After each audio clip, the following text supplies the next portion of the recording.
It's our Is It Too Early episode. Is it too early to cut 10th round players? Is it too early to punt categories? Is it too early to evaluate how you drafted back in March? Ian Kahn of The Athletic joins us next on Beat the Shift.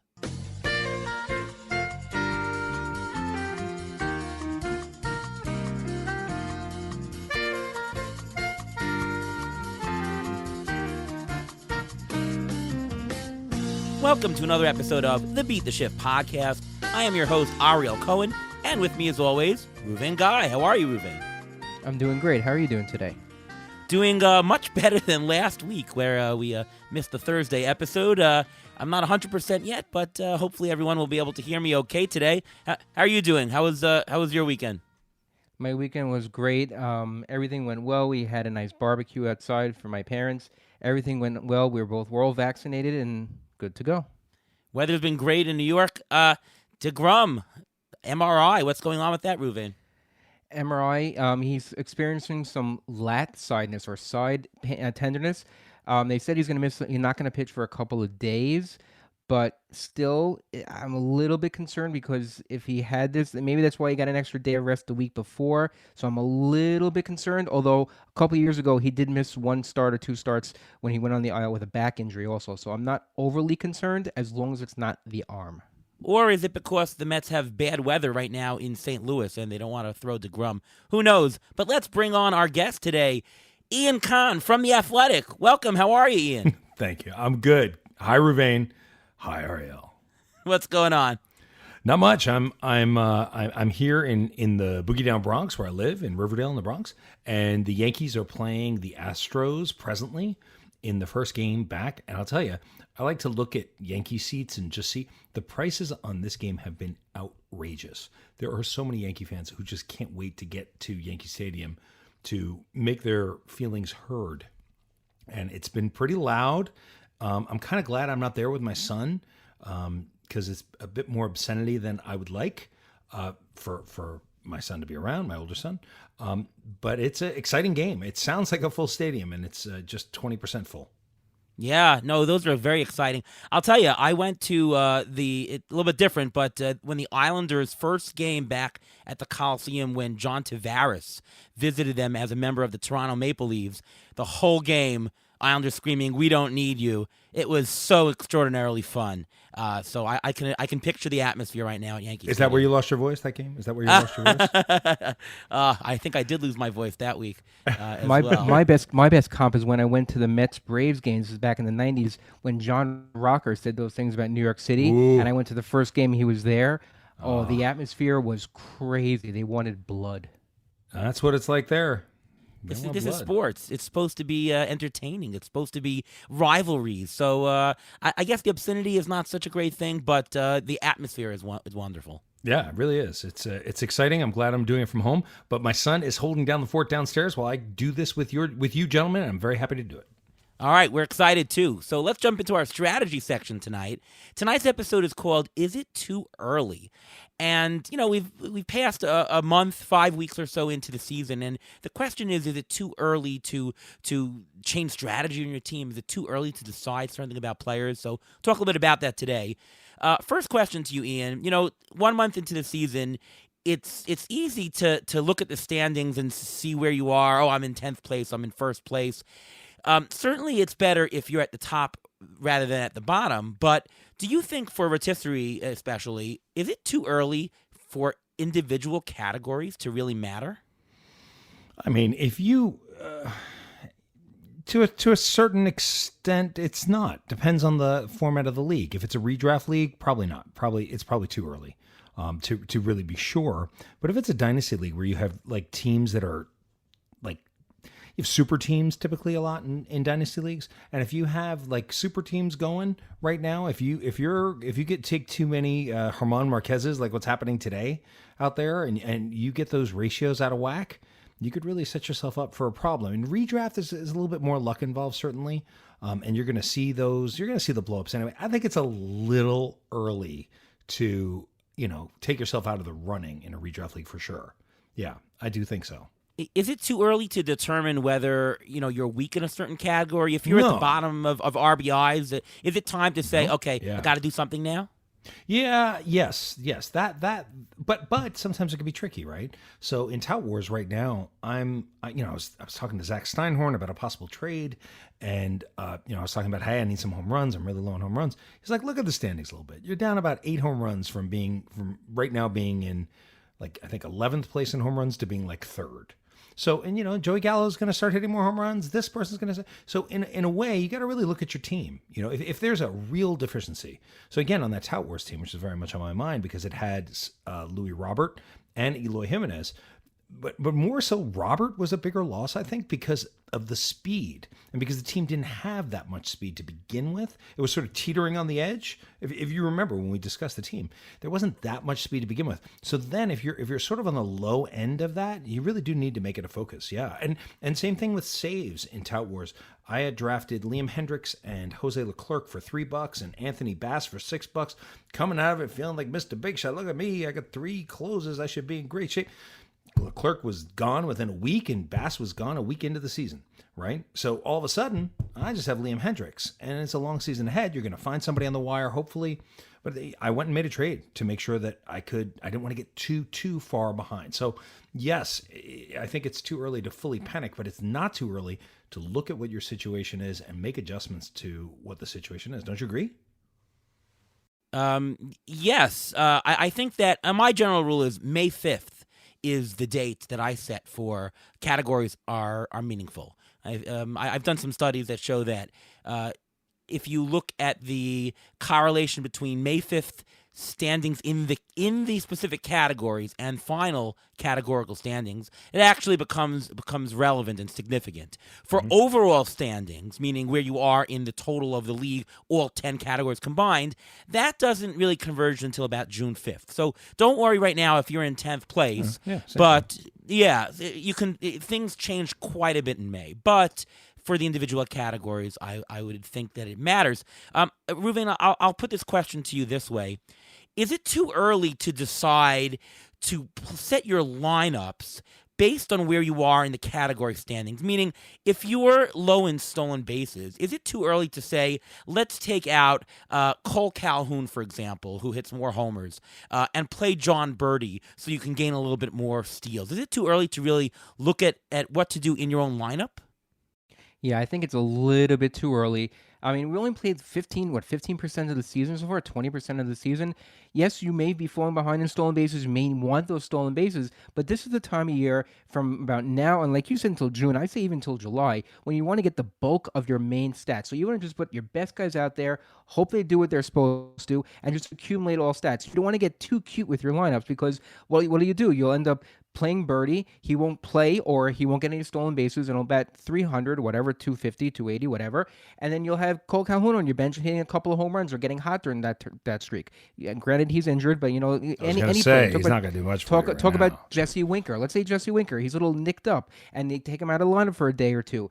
You still want him in your lineup. I mean, he's hitting over 300. He has like 5 or 6 home runs already. This is a guy you don't want to just decide. And the fringe guys, maybe you want to do that, but I think it's way too soon. You got to just play the best guys, play your best hand, because you know what? As long as you're in the middle of the pack at this point, it's not the worst thing in the world to play your best guys. If you want to play those cutesy, things, play the Seals guy, usually you do that toward August, September. That's the time to do it because that's when all the steals guys are more expensive on the waiver wire. Right now, the people who are expensive on the waiver wire are all the relievers because right now there's like a whole mishmash of who's going to close, who's pitching even for any team because of all the injuries. But I think the steals, if you're specifically looking for stolen bases, I think that more comes toward the end of the season, usually when players get called up. They call up the speed guys, and that's when you look for that. I wouldn't necessarily look and try to get steals now. Saves, another situation. Saves is crazy just because you don't know who's going to get the save the next day. Guys, I got to ask you a question. What do you think, Tyler Naquin? Do you think he's going to be the guy? Do you think he's going to be a guy, or do you think he's going to be a fourth outfielder? It depends on the injury situation. I mean, if you get playing time, so far, you're playing the hot hand, technically. He was one of the top pickups in the very beginning of the season, and he's sort of still playing. Off. He's still playing, though. He's still playing. They're putting him in. They're playing him Well, a that's lot. if you're getting the playing time, then you have to play them. You can't sit him for a guy. Think, oh, you know what? Maybe I'll get some. Yeah, but what I'm asking is, do you guys think that Tyler Naquin is the real deal? Like, he's the 15th pick in the draft when he came out with the Cleveland Indians. Now here he is. He had 100 chances with Cleveland. He kind of hit the same way that Jake Bowers is hitting right now. Like, they would bring him out, they would give him his shot. He was a first round pick. Now he goes over to Cincinnati in that little bandbox, and he's just, especially from a fantasy perspective, he's stealing bases, he's hitting home runs, he's hitting for average. I mean, it was always the hit tool that was appealing. Do you guys think that there's going to be room at the inn in Cincinnati? Yeah, I mean, I don't think Cincinnati is that great a team that they can that they can't afford to try new things here. I mean, look at the roster of Cincinnati. I think there's plenty of room for him. Nick Senzel, is he hot? Is he not? I'm not sure. I mean, I saw when Senzel was at second base the other day. I mean, then it just makes you think, I mean, I that's part of the game that I find really fascinating. It's like, is a guy like this, has he just forced his way into the lineup, like Mercedes did in Chicago? Yeah, I mean, I think right now Naquin is more of a platoon player. He's left-handed, so it's a strong side of a platoon.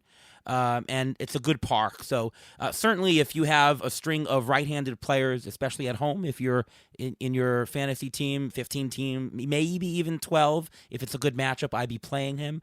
I think that he probably went for way too much money that week one and found. Yeah, that first week, yeah. A little bit too much. I mean, what kind of return on investment you can get for a $200 player for 20%? Did he go that high? Did he go 200? He went 150 to 200 in a bunch of mains, I know. Did he? Okay. Yeah. But there's nobody behind them. There's nobody behind him, and he's. This is the first time he's getting a full-time center field job in Cincinnati, and he's 30. I mean, that usually doesn't happen. You want to trust your I mean, who else are you going to play though? Outfield is very shallow, so the fact that he's playing and he's still hitting, you gotta keep him in your lineup. There's no choice. He's got a little bit of a split. He's his career versus lefties, he's hitting under 230, and he's hitting over 280 against righties. So how's he doing this year? Because I think he's had same thing. Same thing. All right. Yeah, same thing. So maybe I mean, a strong side platoon, 15 team league. I don't know. I mean, you're playing in a points league right now in head to head in Tout Wars, right? So it's 12 team head to head. So it probably doesn't fit for a 12 team. But I don't know. He's a player that I've always had a soft spot for. I pick him up in Dynasty every year when he was a minor leaguer, and then I'm like, I'm dropping him. I mean, I see him as a waiver wire guy for matchups. If it's a good week, then he'd be a waiver guy. I don't think he'd be in my lineup every single week, and so for that reason, he's a streamer. But there's so many outfielders dropping like flies with injury. He's going to play just because he's getting volume. You at this point in the season, you need volume. Yes, I like it. I'm always rooting for Tyler Naquin. I really am. I'm always rooting for him. 15th pick. Good hit tool. Before we talk about punting categories more and altering strategies, let's do the Injury Guys trivia of the week. Enjoy the music. It's a good one there. It's good. So basically, one of our teams in NFBC, our pitching ratios are shot. So our ERA and our WHIP are basically shot already because our pitchers just haven't been performing. So my trivia for this week is, last year, 15 teams had team ERA over 4.5, 14 in 2019 and 14 in 2018. How many staff ERAs are over 4.5 this year? Right now, this year. Right now. I'd say about a third.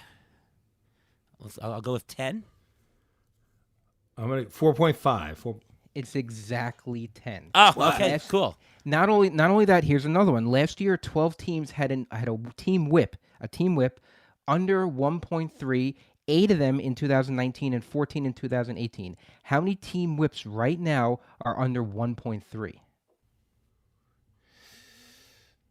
6. No. Under 1.3. So there'd be more. Under 1.3. 15. I'll go with half. 18. 18. Which is ridiculous. Which means pitching is ruling the day right now. There's a team. I think it's one of the teams has a team batting average under 200. It's crazy. The overall batting average in MLB. I saw this on MLB Network. .232 batting average overall in baseball, which is the lowest since 1968, a .699 OPS, lowest since 1992, and a 24.6 strikeout rate, which is the highest of all time. They Does got to that move mean back the pitching- mound. Move back the mound. Does You that move mean back the pitching is mound. better? Does that mean hitting is better? I mean, I don't. Hitting- What do you do if your ERA and WHIP are shot just because you had these high-profile guys like a Luis Castillo or German Marquez? What do? Do you want to punt those categories? Do you want No, too early. Too early to punt fully. It's too early. You said yourself 15% of the games have been played. You gotta trust in the pitching a little bit, don't you? Or just go find the hot hand. My point in this trivia though is that the whole reason I mentioned this is because I think the ERAs and WHIPs are going to be going up. Meaning what we're seeing now is attributed to cold weather and the part of the season we haven't hit the summer yet. When the last summer gonna be when the worse. season started, so I think that's going to play into it. That you shouldn't. I agree with you. You shouldn't be so worried with an ERA and WHIP only because everyone is going to quote unquote normalize when the season goes on. Let me just say the way. First of all, the way both of you say "because" is like my favorite part of the show. The second thing is, if you look at last night, Kenta Maeda, right?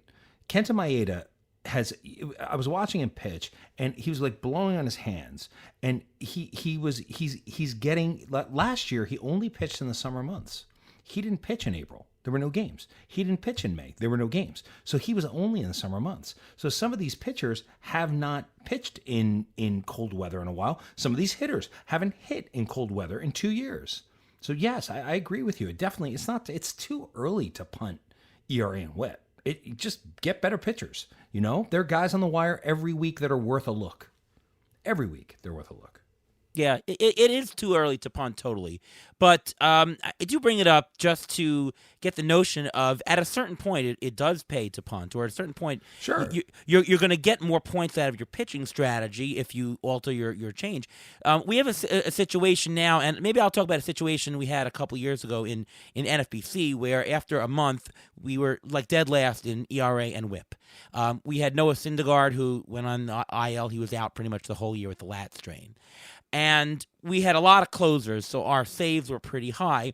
And Ruven and I decided, probably around May 15th, that the best use of our strategy would be to the heck with keeping our ERA low. Like it was shot. It was at 5, let's say.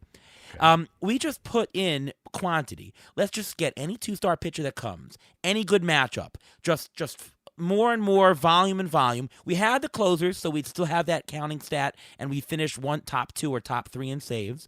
But just get as many win points, as many strikeout points, and lo and behold, we actually came back and finished in second place in the money.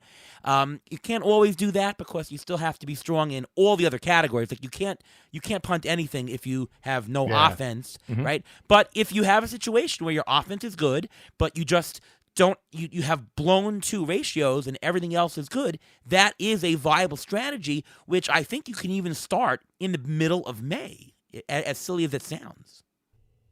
Yeah, okay. I get it. Get it. I mean, it depends. Like, were some of the better pitchers hurt? Is that part of the problem? Yeah, you said Syndergaard was hurt. The top two pitchers were hurt on our team. So, your top 2 pitchers hurt and your ERA is shot. Yeah, okay. Then you really don't have any way to come back. I get that. And yes, very clever. Very clever. And it worked. So that's great. But that's a very unique situation that you're discussing. It is, but it's very again, the concept is still valid later in the season, right? You might be in a situation where, forget about being in last place, the marginal distance between wherever you are in ERA and WHIP can take a hit to ERA and WHIP, but the gains that you can get by volume in strikeouts and wins can get you more points. Like you might be able to get like 7 easy points, even if you drop 2 spots in both ERA and WHIP. You should know that it's not a punt. It's a localized trading off of the ratios for volume because it can gain you points. The point here is to just recognize. It doesn't necessarily mean long term. I'm giving you that crazy example which worked, but you should be aware of it sometime in the season that you might have to switch strategies. But there's another strategy of just throwing out the middle relievers also to try to normalize those ERA and WHIPs. Yes, you're gonna may fall behind in strikeouts, but you won't get Gombered. You won't get a Marquez blow up. You won't get these these issues where you have that. But it's still so early in the season. You drafted the guys, you picked the guys you wanted. You live and you die by them. That's the way it goes for now. If you want to just ignore those stats and just don't look at those categories and just play as if you're in the race for those categories and just do the 2-star pitchers and try to get volume elsewhere, that's not a problem because occasionally you will get lucky. You will get that 2-star Tyler Mahle like people did last year, and people will help with their ERA and whips, and you never know. You may gain a couple points there. Yeah, I think Rivian and I are on the same side. Maybe we're all three on the same side, but I think it's May 4th, and May the 4th be with you. But it's May 4th, right? It's not May. I could see this on June 4th. I can see that, but I feel like May 4th. I mean, you'd have to have your top 3 starters out. You know what I mean? Like that. You know what I'm saying? Like you have to. You can't. That's an extreme move.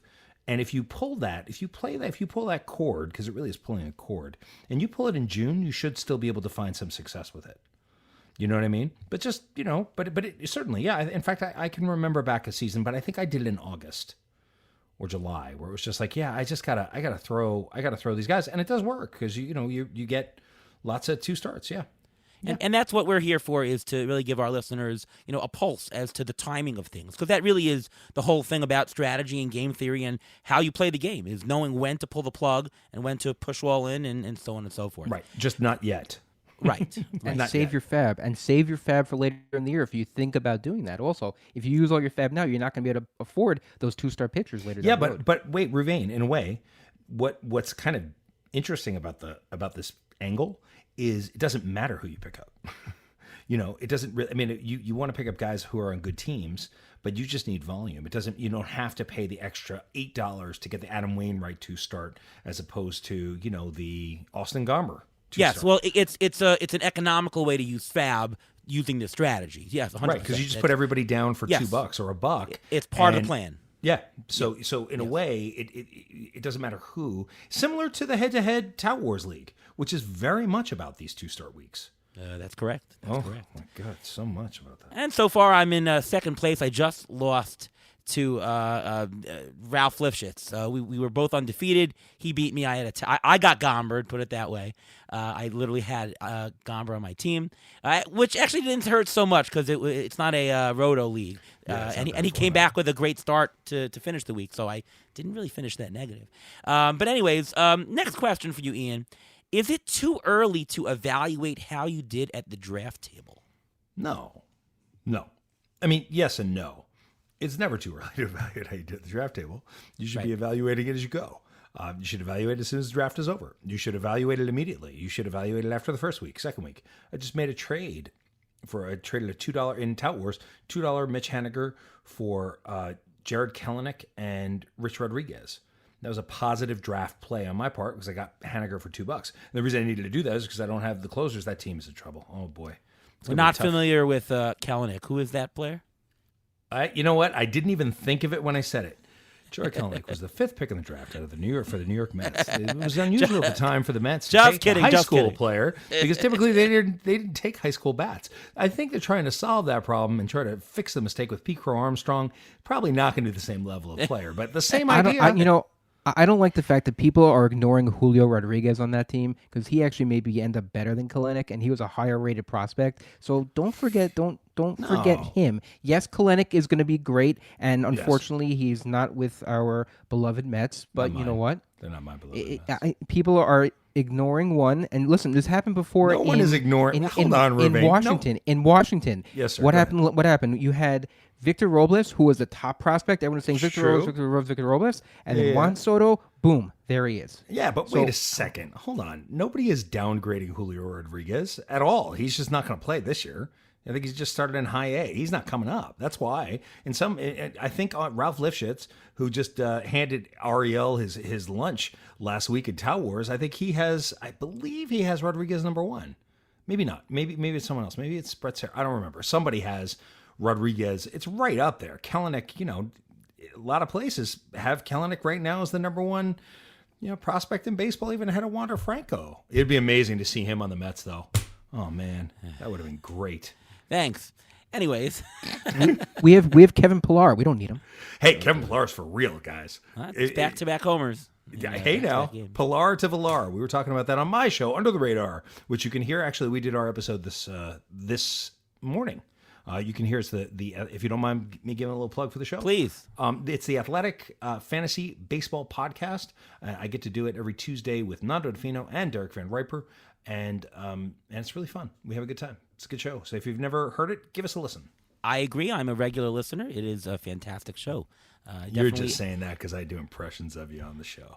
You do impressions. do. They're good. You can check them out on Under the Radar. Under the Radar. That's a Nando DeFino impression for you. Sorry, go ahead. There you go. But back to is it too early?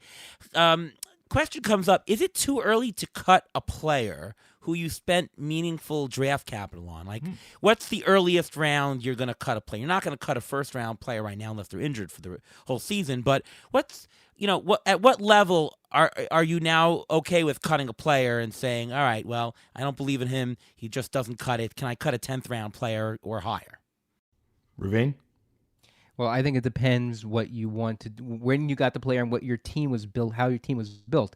If you picked a guy who you thought was going to be, quote unquote, the sleeper, and he was going to be the guy doing everything for you, and you paid, let's say, the 22nd round, you know what? It's not that bad to cut bait now, only because replacement level may be almost as good at this point. I wouldn't cut completely. Benching is probably the better idea. In my opinion, I wouldn't cut that yet. Rounds 25 to 30, usually those players should be on a rotating basis. You should rotate those guys. You shouldn't have any issues getting rid of them. But when you start getting closer to the 20 and the 18 rounds, I'm a little hesitant to drop yet because it is still too soon.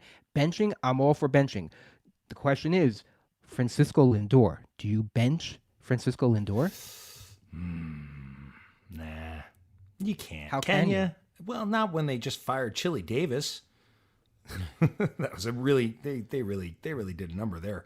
No, I don't think you bench Francisco Lindor any more than I would bench Joey Gallo in leagues where in a non-OBP league you could have considered benching Joey Gallo, but the upside on a Gallo return is so high. The upside on a Francisco Lindor return is so high. I mean, who are you going to replace him with? I mean, who are you going to put? Okay, well, I have a better one then. I have a much better one. Okay, Keston Hiura. Gone. What do you do with him? Don't draft Dump him.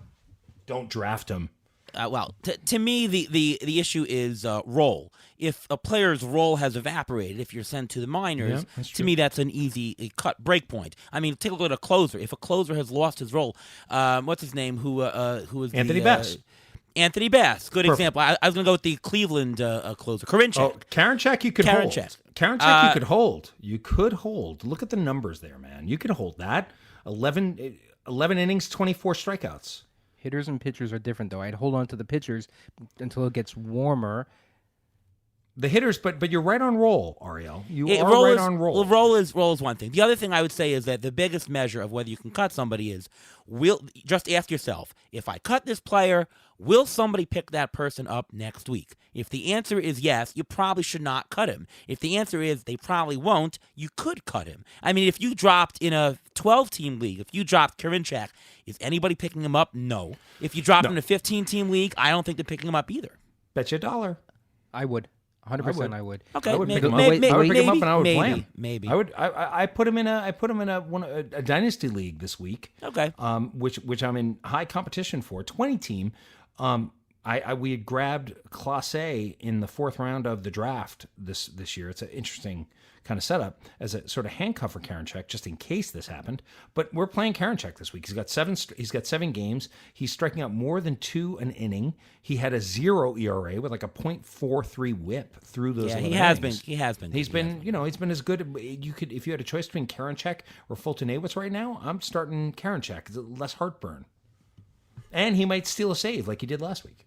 Somebody drops Hiura, are you picking him up? I'm not. No. Well, I mean, it depends on the depth. not me. Depends on It's the not depth. gonna- If you're in maybe. an NL only, maybe. Oh, It maybe. depends if And you only have room crap. on your bench. If you don't have room on your bench, it's not even a question because there's so many injured players on our benches right now.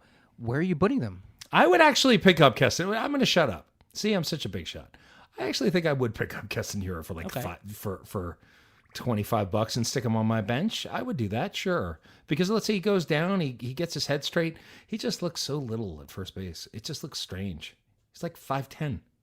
It's really short for a first baseman. But again, It's tough. the question is good. You know, if you ask yourself, will somebody pick him up? That's how you know if you should cut somebody or simply just bench him. I don't know. I mean, not always. I mean, sometimes you have. I mean, yeah, sure, you could try to trade him. I mean, I actually, it's one of the best things about Tout Wars is you could trade. I make a lot of trades on Monday because the rosters are getting wider. So yeah, I guess you're right about that. If you're willing to do the work, then move him. But you should get the player you need, right? I mean, you should get the player you need. If you need a player and someone else is out there who's going to fit your team better and what you need better, and that's your last roster spot, I'm not going to not do it just because someone's going to pick them up for. I mean, not if they're going to pick them up. Well, for we're talking about $200. high value players. If there's somebody at the bottom, you just cut them 2 seconds. But we're talking about a high value player who's underperforming. You know, you're not going to cut Lindor. Because never. No. right. No, never. God. Right. Let's talk a little bit about some specific players that have had hot or cold starts, what we think of them, what we should do with them in fantasy, and so on and so forth. Let's start with Patrick Corbin. Yikes. What are we doing with him, Ian? If I didn't buy him this year, but if you suffered already, I say throw him on your bench and let him do give him 3 good starts. Warm weather comes. He's not a drop. He's not a drop at all. Like, you got to hold him. You paid $15 for him, or you drafted him in the 11th round in a 15 team, or 10th round, maybe even 9th round. So you're not going to drop him. That's a guy you don't drop. But if you don't want to pitch him, I understand that. But he did have a good start his most recent, so he's a hold. He's a hold for me, not a drop. Ruven? Yeah, I think I'd hold on to him also, but his K rate, I wouldn't start him. I benched 100%. His K rate, K per 9, is the lowest since 2016. He's walking 5.5 per 9 innings. That's crazy. He's given up a 14.3% barrel rate, which is also crazy. But I think the issue is his repertoire. I think he's according to Fangraphs, he's using the slider less, he's using the sinker less, he's using his fastball more, even though it's a little bit faster. It's a half a mile faster than normal, but he's using his fastball more, and he's using a cutter for the first time since 2017 a lot more. So I think the main problem is his pitch selection. I think that if he can get that tuned correctly, I think he can turn it around. He's a guy definitely to hold on to, because Washington, the National League East, he's going to get a lot of opportunities to play against poor hitting teams, the Mets, and he'll be able to do just quite well against them, especially being a lefty in that division. Ruven, I was going to say almost the exact same thing. I actually use the word Corbinize, the term, to mean if you have a good pitch, just keep throwing the heck out of it, which is what Patrick Corbin did in 2018. He just said, my slider is my best pitch. I'm just going to throw the heck out of it. And 2018, 2019, that's exactly what he did. This year, he's gotten away from that. So I think he's a bench right now for me. And watch the pitch mix. If the pitch mix gets back, then you can think about playing him. But right now, I mean, he's got a career low 15% strikeout rate right now, a walk rate of 12%. That's unusable. Look at his O-swing numbers. It's 10% down. Like, nobody is being fooled by his outside pitches. He's not usable right now. And just wait for his pitch mix to change. If it doesn't, then you can think about cutting him. But for now, just bench until you see a change in what he's throwing. We all agree. Huzzah! Yeah, there we go. What do you do with Luis Castillo? You put him in your lineup. I guess you do. Yeah. Anything different? I mean, look, if you got Luis Castillo, I got to throw Cushing under the bus here. In one league, we took Luis Castillo at the end of the second round because he was really high on Castillo, and I was like, okay, I trust you. You're Alex Cushing, one of the greatest in the game, and he is. But Castillo, we spent a lot of draft capital on him. You're not going to sit him. I'm not going to sit him. I mean, maybe in Colorado you sit him, but otherwise you got to wait till he brings it together. That's not a 9th round pick. That's a 2nd round pick, 3rd round pick. You pitch him and you wait for him to. He's better than what he's shown. It has to be, right? I mean, don't you guys agree? Yeah, I mean, he's. You're not gonna win without him here. He's your ace. If you picked him up, he's your ace of your staff. To me, I think he's had some bad luck. I think he's had some really bad weather conditions. It's hard for me to say, my God, all his starts have been bad weather conditions, but he's had a couple of starts where first 2-3 innings have been fabulous and then just ran into bad trouble. I'm not sure. I haven't really analyzed what's going on in that second, third time around the order, but it sounds like it's just something that could be correctable. He is throwing a lot more changeups than usual, which is his best pitch. But maybe it's just not being offset properly by enough fastballs. Like, it might be a simple pitch mix thing as well. I have a theory. Yeah. You want to hear my theory? Sure. I don't want to cut into Ruvain's time, but I have a theory. Sure. Is Luis Castillo tipping his pitches? No, I don't think so. No? I think his problem is that, first of all, his defense sabotaged him. I mean, Eugenio God, Suarez is that's not true. a shortstop. So that alone, he's being sabotaged to start with. If you don't have a defense behind you, why do you think his BABIP is a career high right now? But what I'm more concerned is his velocity across the board is down, which is a little bit concerning. How much? Almost 2 miles an hour across. It was the up board. his last start, though. He was up to 98 It was up, again. but I mean, his walk rate has improved, which is good. His barrel rate is slightly up, and his hard hit rate is down. So there are some promising glimmers there, but you have to keep pitching him. It's like, what if you have Max Scherzer and he blows up 2 straight starts? Are you not going to pitch him the third start? Of course you will. I just went through that with have Kenta to. Maeda this past week. It's 2-start week coming up, and we had to figure out. I was like, do we start him? I was like, how do you not start Kenta Maeda? If you you got don't to bet on the turnaround. You got to bet if on the you- pitcher. If you don't start someone who's 2-start, he does not belong on your roster. What's That the is number of... correct. Okay, so Line. just setting up everybody for this, though. What's the number of starts in a row that Luis Castillo, or an equivalent ace, gives up 5 runs, 5 runs in 5 innings? Where do you then say, I got to bench him? Like, how many starts in a row of 5 innings, 5 runs do you say, enough's enough? I'm going back and forth between 2 numbers. Ruvain, where are you? Going back and forth. I'm between 4 and 5. I think I can't 5, really. I think. If I say 5, only because you know what, your ERA is getting killed. Yes, it can be killed more, but Luis Castillo's strikeout rate is down this year. If he was still striking out people, I'd play him. He'd be like Robbie Ray. You get a lot of strikeouts, high ERA, high RIP. That's fine. You're still getting the strikeouts, but you're not getting that right now. Okay. I think the answer is 5 to 6, unless you can see something different. Like, if the velocity dropped 4 miles an hour, to me it'd be more like 3-4. But if you can't put your finger on something, oh my God, I think 5 to 6 is the answer. And look at Kyle Hendricks. Came back, pitched a great game, complete game today against the Dodgers. Yeah. 5-6 is a lot. That's not where I was choosing between, but I was going. You have to have a long leash for your star Ace. players. I mean, Too many you ace. live and die. Like you Yeah. said, you live and die with Yeah. them. No, I agree. I mean, I certainly think Luis Castillo stays. You got to keep the kid stays in the picture. Sorry. Right. Let's talk Ludris Gurriel. Oh, man, what a terrible start to the year. He has picked it up a little bit as of late.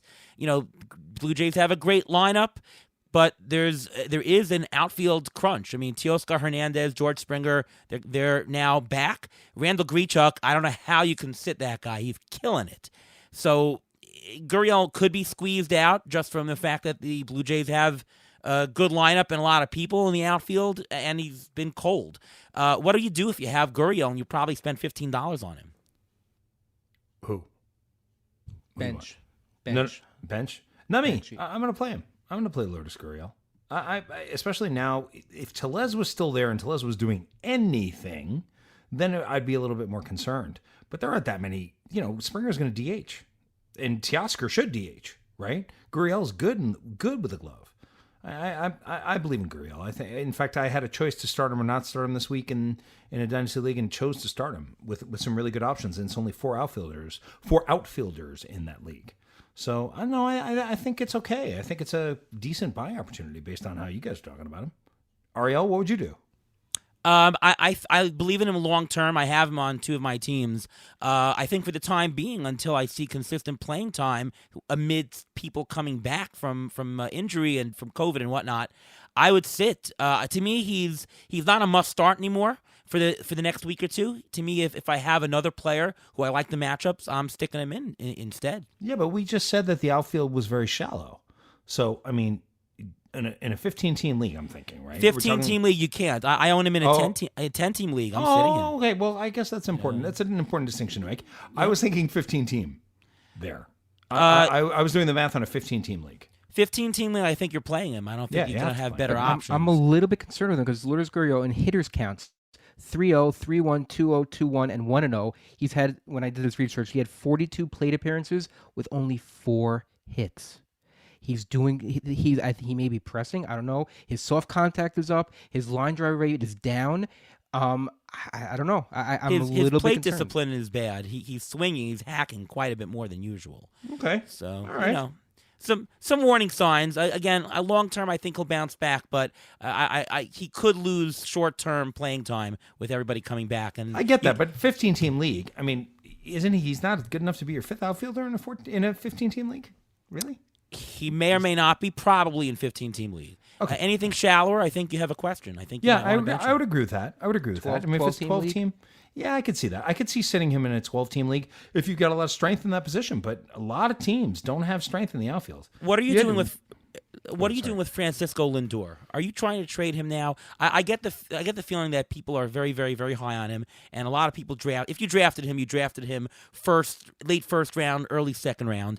To me, before the season started, I had him as not even the top 8 shortstops. I'm very, very low on him. ATC projections very low on him, and partly because in Roto especially, I didn't think he was going to steal. His homers, not as good as it used to be. His batting average, I don't know why people think he's a 280-something hitter anymore. He's not. Wait a minute. Can I ask you a question? Yeah. How do you feel about the 10-year, $345 million contract then? I think that's a terrible sign. Okay. Yeah. You're going to be living with that for a long time, boys. I mean, I would have traded for Trevor Story for a lot cheaper right now. Instead. I don't. Ravane, are you with him on this? No, I like the sign. I think he'll turn around. I think he's pressing. He's on a new team. I think he's pressing right now. He's 0 for his last 24. Yes, because he's pressing. Because he's on a new team. And he's played in blizzards and cold weather. He's playing in this horrible weather. He hasn't played consistently. When he does hit the ball hard, he gets robbed with hits. You know how many times I saw that? He's got a career low BABIP of 181, which is ridiculous. His hard hit rate is still pretty good. It's similar to last year and the year before, but he's batting when I did this research, 080 with runners in scoring position. Ariel, don't just be an actuary. Listen, Ariel, don't just be an actuary. It's not, baseball's not just numbers. It's not. Baseball's an emotional game. And it's very hard to become the face of a franchise where you haven't earned the right. Puts a lot of pressure on you, okay? When you're the star of a play, you feel it. He is now the star of New York. He is the face of the New York Mets. I mean, Pete Alonso too. But the guy's making $345 million. It's not easy to be in that spot. It's going to take a little time to make an adjustment. Listen, if you're in a dynasty league and you want to trade him for pennies on the dollar, shame on you. Don't do it. I'm not trading for pennies on the dollar. No, but even 50 cents on the dollar. You cannot trade. You cannot trade in a dynasty league. You cannot trade Francisco Lindor. You can't do it. You just can't do it. Right. No. You're getting nothing. You're going to get nothing for him. No. I'm just saying that there's nothing to do but keep him. But I would actually suggest trading him because obviously people like him a lot better than I do. He's hitting the ball on the ground. His problem right now is the swing mechanic where it's going on the ground. He's 54% ground ball rate, launch angle in the 7s. He's just putting it down. But he's struggling. Take it easy. The biggest concern with him, I think, is the no barrels. He has 1 barrel so far this year. Okay. Look, he is struggling. I think he does bounce back. But in Roto, where you steal's important. You bought him because you think he's going to steal 20 bases. He won't get to 20. He will not. And I think for that reason, there are a lot of other. What would you accept if, let's say, you own Francisco Lindor? What are you going to take for him? I'll take Bo Bichette. You're not getting Bo Bichette. What are you talking about? In a redraft? You think you're going to hold up, please? You think for 1/2 of a second that if I'm a Bo Bichette owner, you're going to come to me with Francisco Lindor and I'm going to give you Bichette? Why? What about Bogarts? Why would I do that? Bogarts. Why would I do that? You're not going to get Bogarts for Lindor. Maybe a Marcus Semien. Yeah, Marcus Semien. Marcus Semien. Because you could get from now. You could do that. Now the rest of the season, they may get the same amount of homers. They may get the same amount of stolen bases. That's why you don't trade him. But you're not getting Bo Bichette. Would you take Corey Seager? No. What? You want me to give up? You want me to wait? Hold on. You're going to give me Francisco Lindor, and you want me to give you Corey Seager right now? That's What else are not- you giving me? Well, I mean, Lindor was taken as a first-round player. That's so. done now. That's why you got to hold. Okay. You don't All right, trade well- him. You well, have in to that hold case- him. Well, if that's what you're telling me, then there is no trade market for him. I was That under is the correct. impression that somebody might actually trade do up bo- Seager for Lindor. Why? Why would they do that? Seager is no. Because okay, Ruvain, I own Francisco Lindor. You own Corey Seager. I call you up on the phone because that's how I like to make trades. And I say, hey, Ruvain, I want to make a trade with you. You want to make a trade? You go, sure, yeah, Ian, I'll take the call. And then we get on the phone and I say, all right, I'll give you Francisco Lindor. You give me Corey Seager. What are you telling me? I tell you, give me a mid-tier closer with a job like Rafael Iglesias with it, then I'd think about it. Okay, well then, there you go. I guess you're not gonna get Lindor. All right, let's go next player. Now let's do some hot players. How about Cedric Mullins? What do you think about him, Ian? You're going to take Cedric Mullins the third? I think I have to tell the background of the story, don't I? Sure. I think I do. So I worked a lot with Ariel. I spent more time on the phone with Ariel Cohen than anybody in my life, I think, between like mid-March and the end of March. Just prepping and learning, because Ariel is genius when it comes to auction value, right? I'm not going to do any impressions of Ariel Cohen on the show today. But so, we were doing the tout wars, and during labor, I would call Ariel in between. I would call Cushing. I would say, hey, what do you think? Doing good? And I was like, yeah, it's going really well. Everything's great. So it was Shabbos for tout wars. It was a Saturday, and Ariel wasn't available till there was the first star in the sky. So the first star came in the sky. Still no call from Ariel. I was done with the draft. We were getting close to the reserves. Second star still nothing. Third star in the sky. Finally, Ariel Cohen. Ian, how's it going? It looks like it's going really well. You really like your draft. Too bad you took Louis Robert and Eloy Jimenez, but you'll be able to figure it out. So then we got to the reserve, and I was like, yeah, I'm kind of thinking Cedric Mullins the third here. He's like, your outfield is so good. How are you going to take Cedric Mullins the third? And I said, well, I think he's going to be first. I think he's going to be good. That's the first thing. And the second thing is, like, maybe there'll be a week where I want to take out one of my outfielders. She said, who are you going to take out? I said, well, I don't know, maybe Mitch Haniger. And he goes, you're going to take out Mitch Haniger. I'm not going to do it. You're going to take out Mitch Haniger out for Cedric Mullins the third. Yeah, there you go. That's what I said. That's what Ariel said to me. He said, you're going to do that? And I was like, well, I don't know. So I kind of got off my Cedric Mullins the third idea. That being said, I got him in, and part of the reason was because I had him in so many other places that I was a big fan of Mullins coming into the season. Do I think he's this good? Not this good. I don't think he's this good. I mean, what is he hitting? 365 or something? Yeah, I mean, 5 certainly. home runs? Come on. Certainly, this was the guy to get, and I remember that draft. And somebody else took. I think Justin Mason took him before you. You couldn't get him, but I was like, "Why are you taking Cedric Mullins?" And actually, that would have been a pretty good pick, actually. Yeah, I mean, yeah. All right, I got him in AL labor. I got him in one dynasty league. He's really good. He's not this good. Ruvain, he's not this good, is he? No, his BABIP is over 440 right now. But he's got some nice stuff going on here. His walk rate is up. His K rate is down. His launch angle is down, but his hard hit rate is higher. So with all that being said, that means that he's hitting the ball harder. If you hit the ball harder, your BABIP will be higher. That's just common logic, unless you just keep hitting it to the same person over and over again, or they start doing a shift on you. But right now, the way he's hitting, I think this will continue if he continues with his hard hit rate. I don't think his BABIP is going to be over 440, but he can still end up hitting like 290 to 300, even 310 for the rest of the season. So it goes down a little bit, but he's still batting leadoff. He's still playing in Baltimore. The ball's going to be flying out of there. That lineup is nothing to sneeze at. They're not the Pittsburgh Pirates. There's nothing to sneeze at there. The most important thing about him is that he bats number one. And when you have a very hot start to the season, teams tend to play you quite a bit longer. Like if you had a really bad start to the season, you're not going to get as much playing time. This is a Ron Chandler thing he used to say. If you're bad in the beginning, you may not get the opportunity to bounce back and regress back up. But if you start hot, they're going to give you all the playing time, and he's batting first. So Mullins is going to get you the counting stats in runs and RBIs. Either way, he's going to be more than rosterable. I mean, he's a hold for me. Yep. Would you trade him now, though? With his value so high, is he a tradable I've commodity? considered it. Or do you want it. to just keep riding it? You know what's weird? He's not running. You'd think he would run more. Yeah, only has 4 attempts. Yeah. And Two how many caught. is he? 2 caught. Yeah. Yeah, he's not running so much. which is somewhat disappointing. I don't know. You could certainly trade him here. What about? Can we just one guy who's not on this list but just hit a home run is Byron Buxton? Yeah, Byron Buxton. Byron Buxton. Ooh, he's pretty good. Oh boy. Ooh. I advocated to trade him because there's only one place to go from here. This is the best he could be. There's nothing better right now. He will get hurt. Okay, so he what do you will take? get hurt. What do you want for him? What do you want for? What are you going to get? What do you? I have him.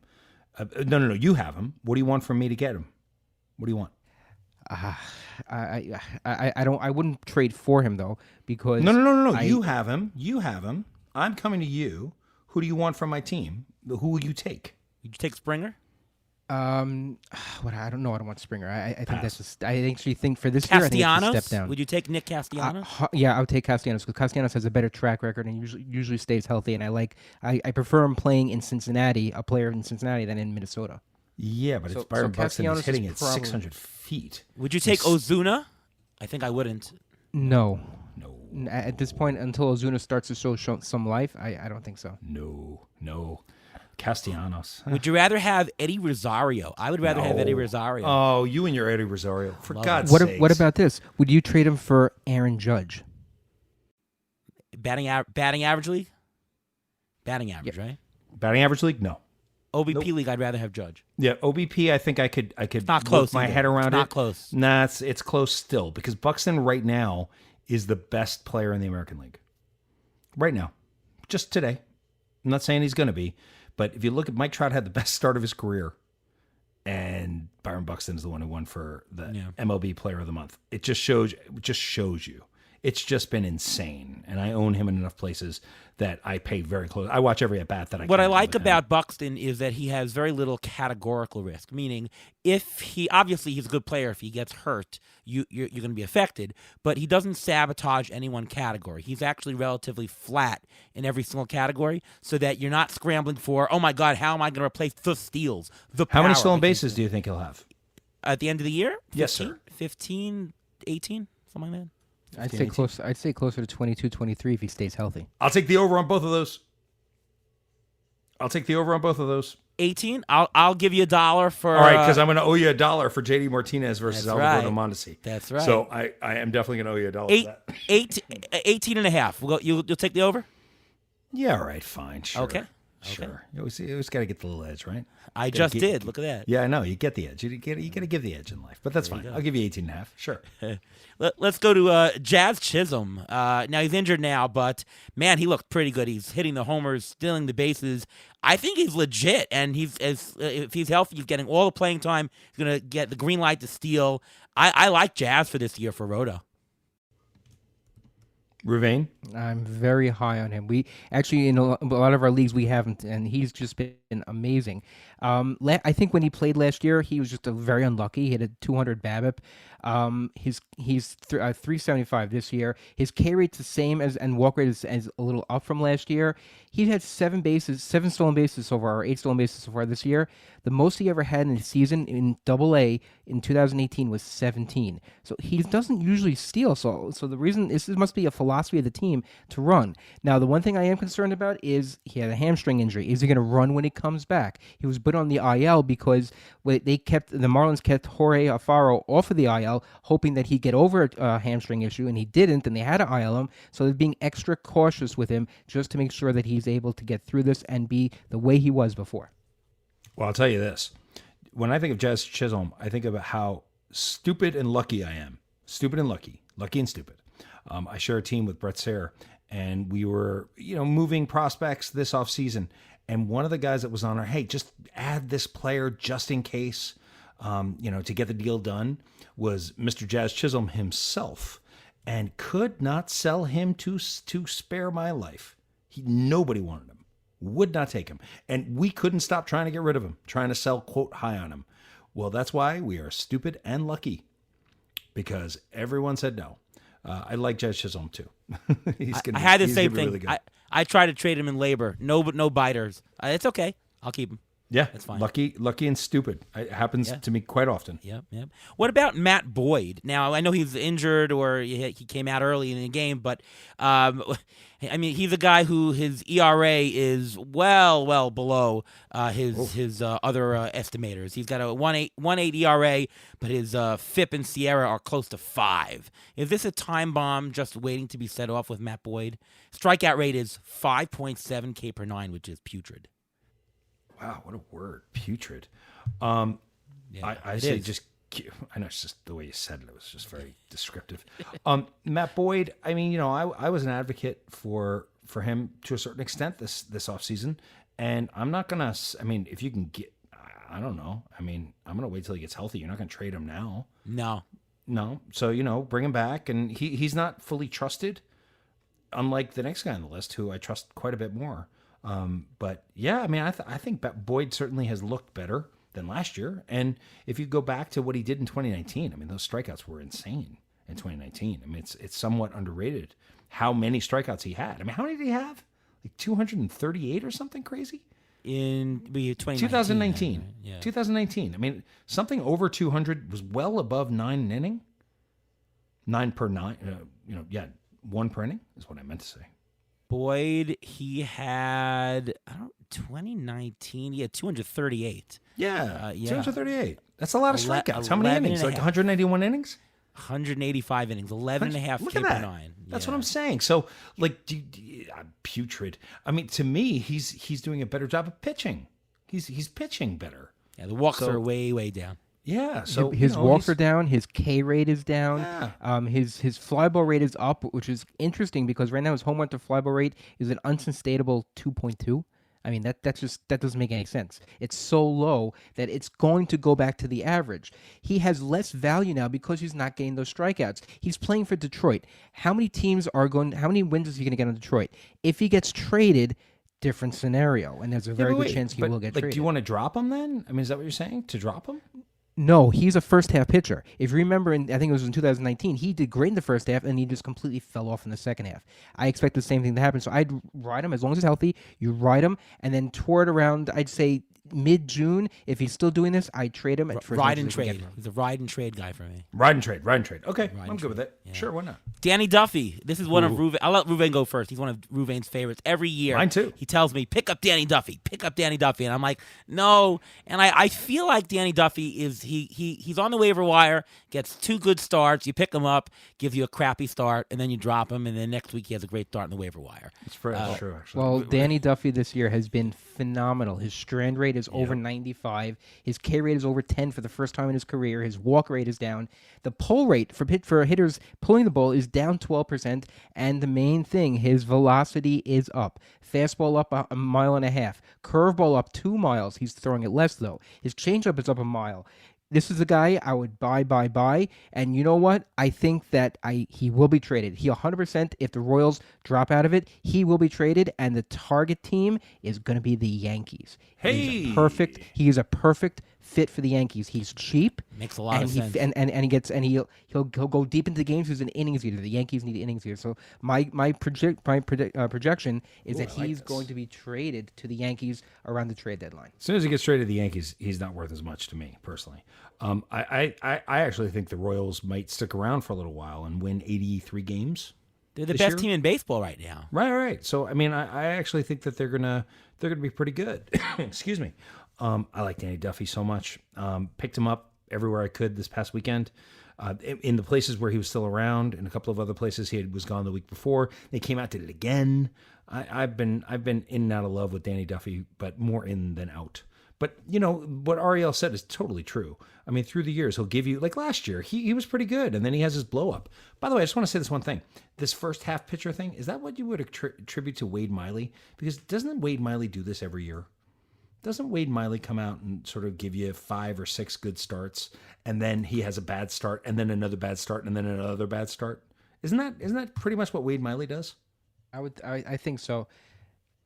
No. There's every year there's like maybe Wade Miley's kind of put it together, and then every year it falls apart, like pretty much the same week.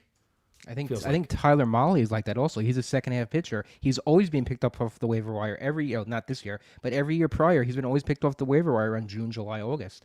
And is he good then? That's when he's good? That's when he racks up all his accumulating stats. Yeah. All right. Duffy does look a little bit better. He has cut the walks down, but you mentioned strand rate though, Ruvain. That's actually not in his favor. His strand rate is 93%, which means he's been exceptionally lucky. The .39 ERA can't sustain there. It means only 7% of the runners have scored. Usually, a normal pitcher would strand about mid-70s, so he's stranding 20% more luckier than the average. To me, I just can't see myself picking him up. I'm gonna call him a super waiver wire hero. If you have your fantasy team, there's 15 teams, and you want to make a super team of the waiver wire, he is an ace on the waiver wire for the super waiver wire team. Super waiver wire hero Danny Duffy. That's my nickname for him. Pretty good number 6 on just a regular team too. Yeah. I guess. Let's do one or two mailbag questions. Adam asks, I guess this is for Ian, in a dynasty format, what proportion of your roster should be allocated to prospects, and at what level and stages at different points on the win curve? And he sets this up with his team as a 16-team head-to-head daily. It's got 30-man rosters, one player per position, no designated minor spots. It's just a 30-man active roster. So what do you suggest to the audience? Should you allocate, prospects versus else if you have just 30 slots? It totally depends on where you are in your process. You could conceivably, if you didn't need to have a team that was accumulating stats, like if it were legal to put anybody in any spot, you could make an argument that there is an angle that you could put 30 minor league players in that, right? You could do that as well. I look at it this way. There's like 20 top prospects, 25 maybe, that if they're available, you should try to get. Let's say the top 20, 22. You should try to get those guys if they're sitting out there on the wire. You don't need to be filling your team with George Valera, guys who are in the mid-50s. That's not for a format like this. This is a play for now format, really, based on what I'm looking at. And actually, in head-to-head, you shouldn't be allowed to do that. So, I mean, gingerly, 30 man rosters are really hard. So, if it's one player per position plus utility, how many? So that's 9 hitters, and would you guess 7 pitchers or 9 pitchers? Let's call it 8, just to be around. So it's 9 hitters and 8 pitchers. So that means you have 13. Well, I guess you can afford, in that format, you could afford 3 guys. 3 good guys. And if you're going for the win, you're going to use those to improve your team. And if you're in a rebuild, you could use 7 guys, right? Okay. And you could really fill those guys up. So that's what I would say. It's very much dependent on where you are in your process. I think that's good advice. I have nothing else to add. I don't play this format, but that sounds very, very reasonable. Still working to get you to play in the Dynasty League there, Ariel. I think it'd be good for you. All right, man. You never know. That's one type of league we've never dabbled in it also. You guys, it brings so much to the table in terms of understanding the player pool, understanding where these guys come from. It gives you, it really does, it widens the game so much. It's really fun. But okay, enough about that. Okay. Let's do it. All right, one more question from John. People are giving up on Tommy Pham. Is he worth a flyer off the waiver wire? And a second question, what level player would you buy Chris Paddock for right now? Well, he's hurt, but what are you doing with Pham and Paddock? Ruvain? I'm a little nervous about Tommy Pham. Last year, he basically was the same you're seeing this year, and this is 2 years in a row. In last year, he played 32 games. He batted .211 with 3 homers and 6 stolen bases. He's played 33 games this year, no homers, 2 stolen bases, and batting .200. I think Tommy Pham, all the injuries may have finally caught up with him, and I'm a little nervous about him. He's not stealing, he's not hitting, and that team is they're still very deep offensively. He may end up being like a platoon guy. I don't see if he can't do that, and I'm just nervous about it. I don't have him on any leagues this year. This is the first year I do not have Tommy Pham. I've had him for every year since about 2015-16. I don't have the stomach for him anymore. Yeah. Look, it again depends on your format. It's a 15-team league, and he's sitting out there on the wire. You certainly put him on your bench because he could turn it around. He has had the skills in the past, and his skill is somewhat scarce. 12-team league, no, you don't need to bother with that. Everything that Ruvain just said. In terms of Chris Paddock, this is a strange way that I play the game, which is very different than certainly I know the way Ariel plays the game. My reason that I don't own Chris Paddock and why I don't want to own Chris Paddock, and I never have and I never will. Well, that's crazy. I won't say I never will. I never have and I certainly won't right now, is because of the way he was dressed the first time he pitched. Do you remember? With the cowboy hat? Yep, with the cowboy hat and the suit. When he came in on the first day with the cowboy hat and the suit. Because he was a sheriff in town. Right. He called himself the sheriff in town. And he said, I'm the best there is. Basically, is what he said. I'm the best pitcher in baseball. The problem I have with that is guys like that don't tend to have a tremendous amount of humility. And if you don't have a lot of humility in the game of baseball, you don't necessarily get better. So for me, I look at Chris Paddock. I've always thought he was just overpriced everywhere he went because I think he's, I'm not a fan. But that's, again, it's a very different, and it's not a beat the shift line. That's an under the radar line. But that's how I play the game. And so who would you, Ariel, who would you take for, I still also not exactly clear. Like, is that like, who would you give up to get Chris Paddock? So who would you give up to get Chris Paddock? I think he's trying to place Paddock. Preseason, I had him as a top 35 pitcher, which is not the case anymore. His walk rate is going up, strikeout rate falling. Let's just forget about the injuries right now. But yeah, he's not as good a pitcher anymore. I'm going to bump him down to probably about number 55, if that makes sense, like the 55th best starting pitcher. Who's in that area code? We're talking range of Marcus Stroman, Frankie Montas, Jose Urquidy, maybe like around that range. I think maybe. Frankie Montas just Rolaids and Tums all day. Would you trade someone like a what's his name? The guy on the Mets was really, really good. Not DeGrom. I'm talking about Taijuan Walker. Would I trade Taijuan Walker right No, now? I think he's above Walker. I'd rather have.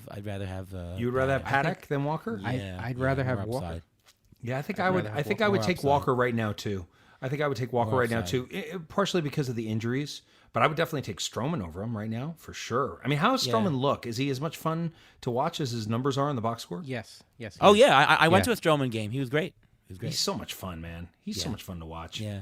So expressive. As for Tommy Pham, so the Royals have the third most stolen bases in baseball with 22. Yes. The Rangers have 23. and How the many do you think Padres have? number one, and how much do they have? 36. Yeah, 35. Damn.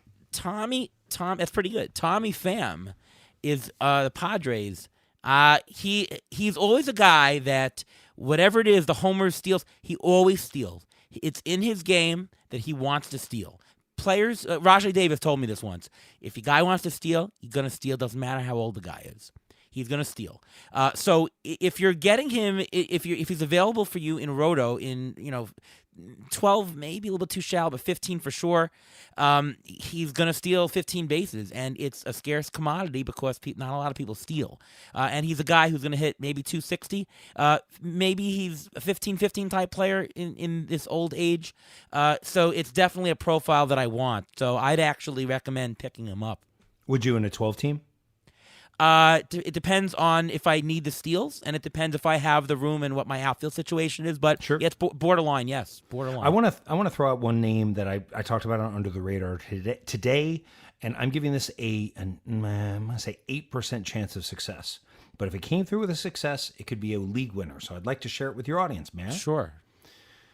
I'm going to say that I think that if you have room, Billy Hamilton is worth $1 bid this weekend. 100% agree.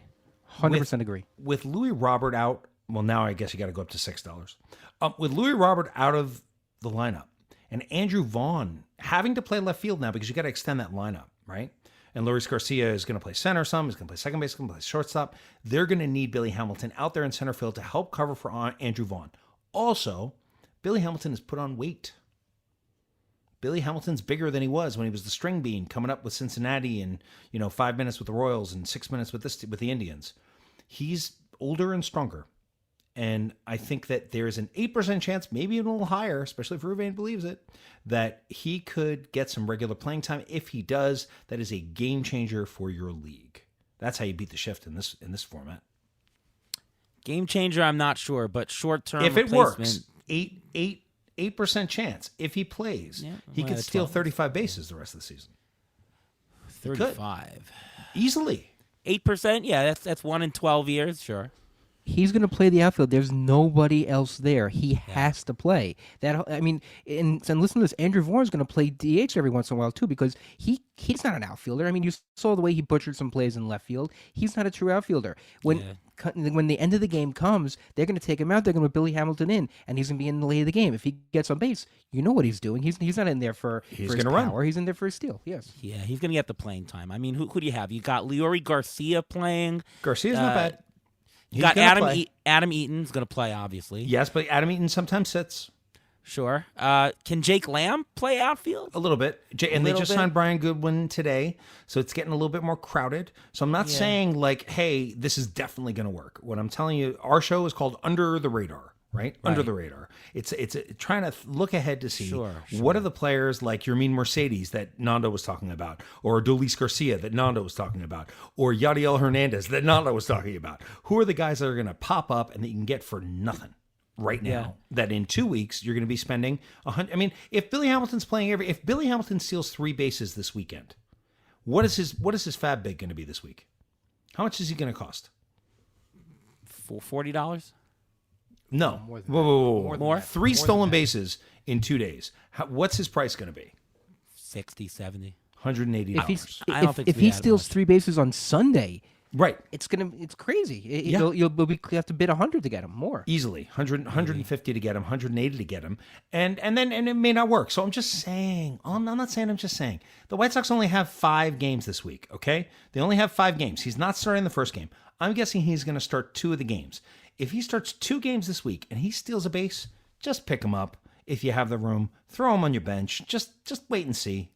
That's all I'm saying. 8% I think you have to have room. I mean, if you're playing the ESPN standard game with 3 bench players, you're not touching. No, then you're not doing that. You know, it's if you have IL slots on your team, you're more able to. If you're in the NFBC where you have 7 slots and you might have injury guys, I don't know if you even have room to. I think it's very much roster dependent and your situation, and certainly if you need speed, I would take a chance. I'd rather have John Birdie though than him for some reason. I mean, I hear you. But if you're in a daily league, I would grab him. Daily league, that changes the story. Daily league, you see if he's starting or not. Sure. Yeah, and if he's starting, I mean, every time he's going to steal. I mean, what did he steal in his prime? His prime is now 60 bases. Yeah, right. But his prime is now, by the way. Like he is in his 26, 27, 28 maybe. I think he's older than that. No, not much. So maybe 29. He was very young when he came up, and that's the point. He's 30. He's 30 right now. Okay, 30. But body's mature. He's not losing his speed, but he's gaining strength. That's what happens to baseball players. I'm not saying. I'm just saying. Do with it what you will. Yeah. No, it's definitely someone to take a lottery ticket if you have the room. I mean, certainly if you need the speed, you're not going to find somebody better on the waiver wire than Billy Hamilton. It's just easy, right? Well, if you have Luis Robert, why not even take him? It's just he's replacing him anyway. Maybe get the stolen bases. You may not get the power, but you get the stolen bases. It's about playing time, and if he gets the playing time, then he's the guy. I mean, it's easy to see there. Let's do Ruvain's injury report. Go for it. Okay, first we'll start with the guy we mentioned earlier, Cole Calhoun. He was placed on the IL with a left hamstring strain, which actually ended up being a tear. He had surgery. He's out for 2 months. Dalton Varsho, another guy who's not that owned in a lot of leagues. If he's available, grab him. I know, Arlo, you have him in a couple leagues. He's eligible at catcher, but he's been playing some outfield as well. Marco Gonzalez was placed on the IL with a left forearm strain. They say he may miss a couple of starts. Domingo Tapia was called up. I'm a little nervous about that. Mike Yastrzemski, oblique issue. He was put on the IL retroactive to April 26th. They did acquire Mike Tauchman, another low-level guy you can get on the waiver wire. Maybe good to have. Ryu from Toronto Blue Jays. He is supposed to start this week. I think they're supposed to activate him either Wednesday or Thursday. So he's a guy, if you have him on your IL, you're going to miss out the start, but usually you don't want to start a guy coming off the IL anyway. Luis Robert, got to mention him. He had a grade 3 strain, which was a complete tear of his hip flexor. He is going to be out, no baseball activities for 12 to 16 weeks, and that's if he doesn't need surgery. If he needs surgery, he's done for the year. Even so, in most leagues, he is pretty much a drop. You're not going to get that much out of him if he comes back, let's say September time. You're not going to get that much out of him because that's no baseball activities for 16 up to 16 weeks. When is he coming back? When is he going to start ramping up? Playoffs? I don't know. We'll see. Dustin May, damaged UCL, having Tommy John surgery. He's done for the year. But a guy you should look to is Tony Gonsolin. He's building up in for the Dodgers. He's going to be activated in about 3 to 4 weeks. He's about 3-4 weeks away. So if he's on your waiver wire, now's the time to stash him. And a couple guys who've been activated. I want to end on a happy note here. Activated. Jock Peterson was activated. Lorenzo Cain was activated. Kristen Yelich was activated for 10 minutes. Brian Anderson was activated. And players expected to be back over the next couple of days, next 5 to 7 days, I would say. Cody Bellinger, Max Fried, Nate Pearson actually started a game today for AAA to start opening day. Luke Voigt started rehabilitation ready this week. Miguel Sano is supposed to come back, and Gene Segura is also going to be coming back soon because he's on a rehab assignment as well. Bunch of good news there. Want to mention, you mentioned Mike Tauchman. I'm going to have an article later this week on my MPDI, which is our weighted plate discipline index for hitters. Basically, you get credit if you swing at strikes, and you don't get credit if you swing at balls. It's pretty much just pitch recognition, right? And MPDI stabilizes pretty quickly because the denominator is pitches, not at bats. And Mike Tauchman leads all of baseball with a very, very high MPDI. He is recognizing strikes and only swinging at strikes and not swinging at balls. So just, it's not a predictive stat. It's a little bit predictive, more descriptive, but just keep your eye on Tauchman. See if he's starting to walk a little bit more this year. Might be very interesting in San Francisco. Number 2 on the list, Jordan Luplow.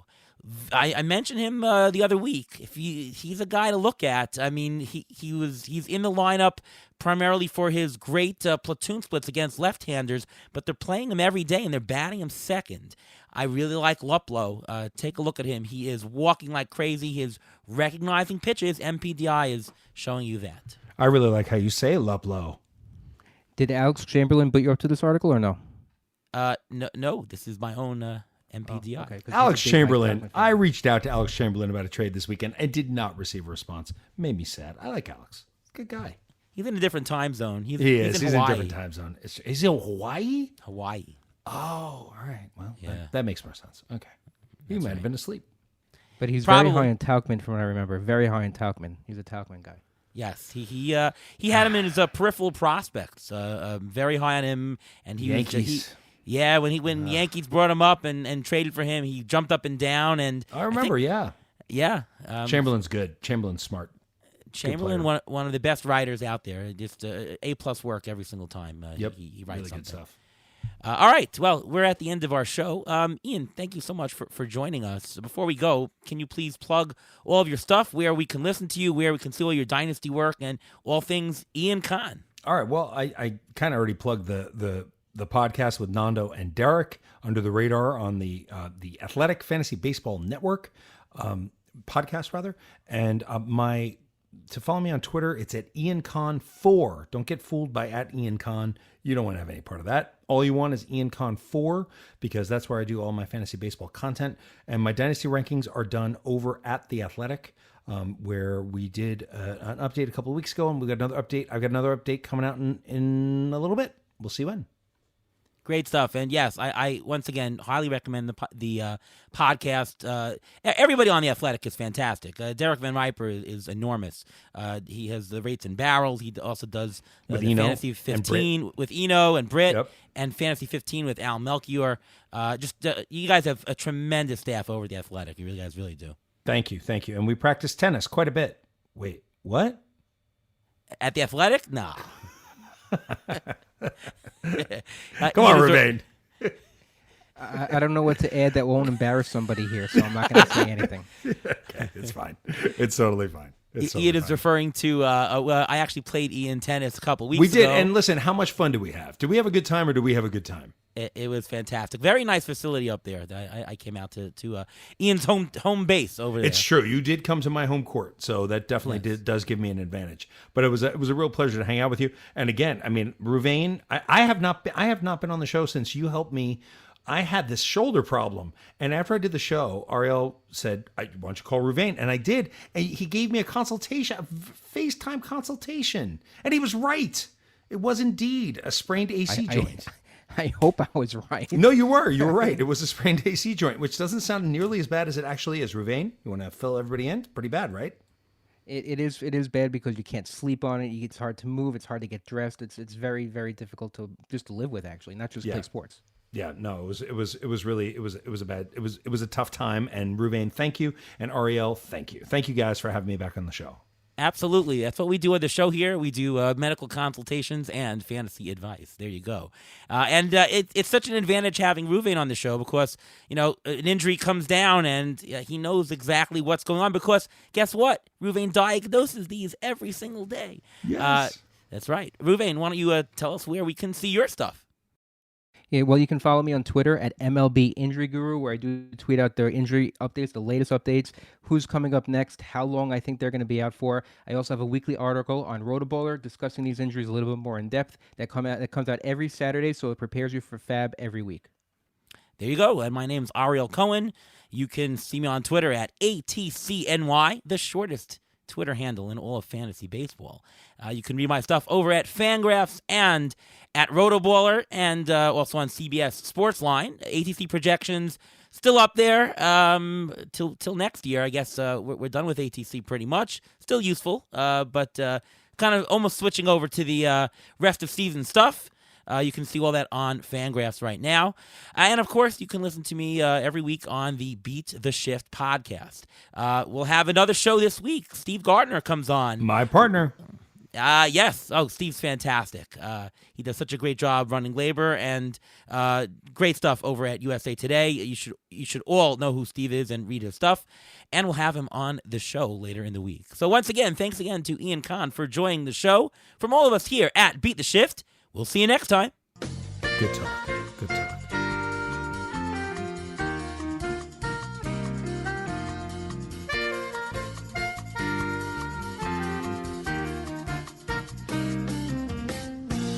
Thanks for listening to the Beat the Shift podcast presented by Fangraphs. Follow us on Twitter at beat_shift_pod.